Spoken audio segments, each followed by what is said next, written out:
Hey everyone, welcome to reading number 38. We're going to be in Exodus 30 to 32 today. Just as a reminder, please like and subscribe to these videos. It's an encouragement to those of us who work very hard on this. In chapter 30, we get the conclusion of the tabernacle instructions, right? So then let's zoom up to 31.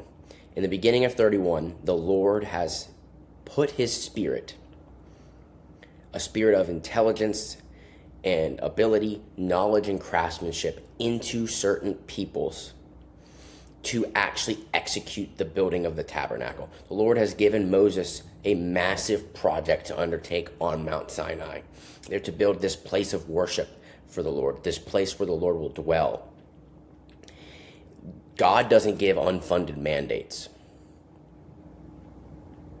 When he gives you a project to do, he equips people to do that project. I've seen this true over and over and over and over again in the short amount of time of my life that I've been involved in ministry. The Lord provides his spirit for people to accomplish his work.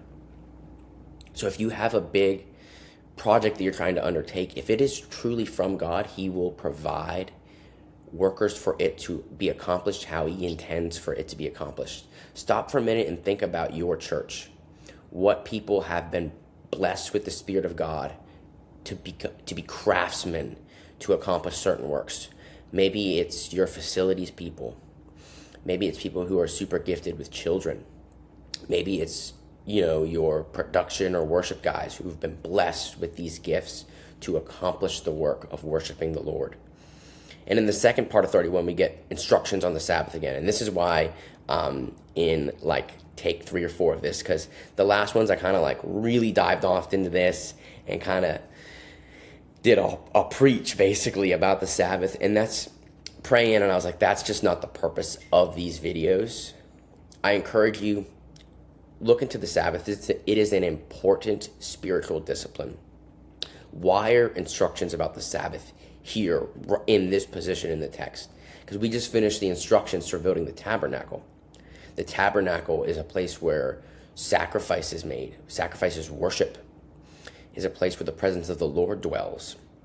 The Sabbath is about a day of rest for the people to go worship.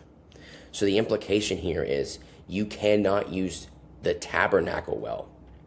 You cannot worship correctly unless you are Sabbathing, unless you are resting.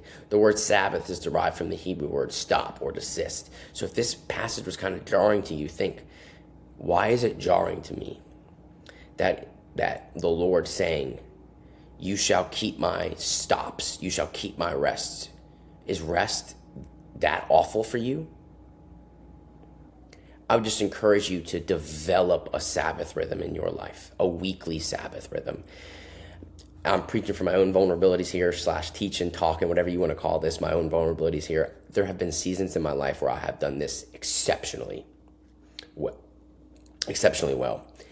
And seasons where, including recently to a large extent, where I have done terrible at this. And I have seen the fruit of Sabbathing and seen the lack of fruit when I'm not Sabbathing.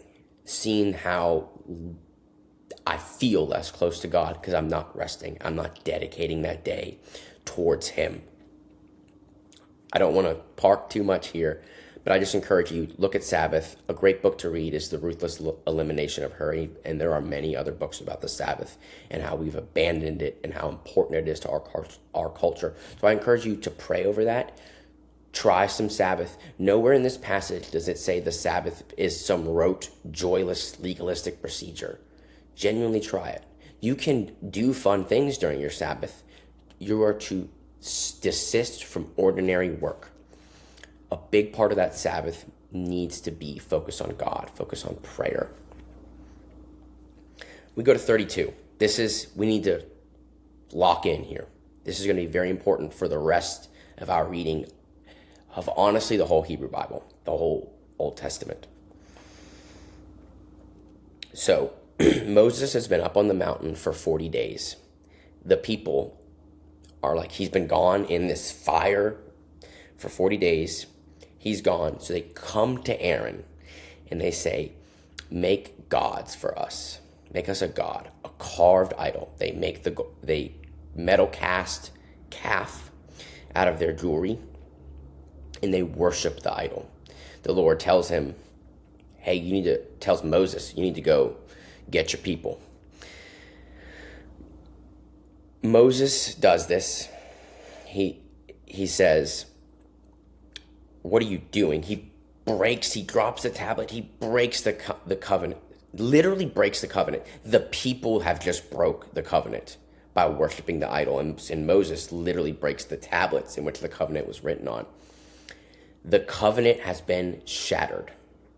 We talked, maybe it was yesterday, the word old covenant came up. This is the old covenant. The old covenant has been broken. The old covenant has been shattered. It needs repairing. 3,000-ish people died during this day because of their great sin. So number one thing to notice, the old covenant has been broken. That's going to, like I said, that's going to take us through the whole rest of the Torah, the whole rest of the Old Testament too. Torah, first 5 books, Genesis through Deuteronomy. All right, Moses, the Lord's anger burns hot against his people. The Lord desires to blot them out. You may be confused if you haven't read this. Remember, you should be watching these videos after reading the text. The Lord's anger burns hot, and he wants to blot them out and start over with Moses.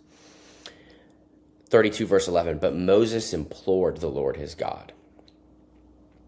We have a great intercessory prayer by Moses, almost unparalleled in maybe the rest of the whole Bible, this intercessory prayer. Moses' intercessory prayer, Moses calling on God to keep his promises, relent of his wrath, shows how powerful your prayers are, how powerful your intercession is. I can hear Elijah now. God keeps his promises. It's so true. We see it here. God's like, okay, I'm keeping my promise to Abraham, Isaac, and Israel. We see God's great mercy. Moses' intercessory prayer, I don't want to say causes, that might be the wrong word, but Moses does an intercessory prayer. When I say intercessory prayer, he prays on behalf. He prays for other people. And the Lord relents from his burning anger, relents from the disaster against those people. Notice here he calls them your people to Moses. Right? There's been fracturing in this relationship. The Lord relents and is gracious and merciful to not blot them out, but sin still has consequences, right? And we're going to get into some of those in reading 39. But there's a plague. 3,000 people are put to death. Sin has great consequences, but the Lord was, in his infinite grace and mercy, didn't blot the people out. Moses, as an intercessor, played a great role in this. You stand as an intercessor too. Thankfully, we have the great intercessor constantly interceding on our behalf, Jesus Christ, the Son of God. I love you all. May the grace of the Lord Jesus Christ be with you all.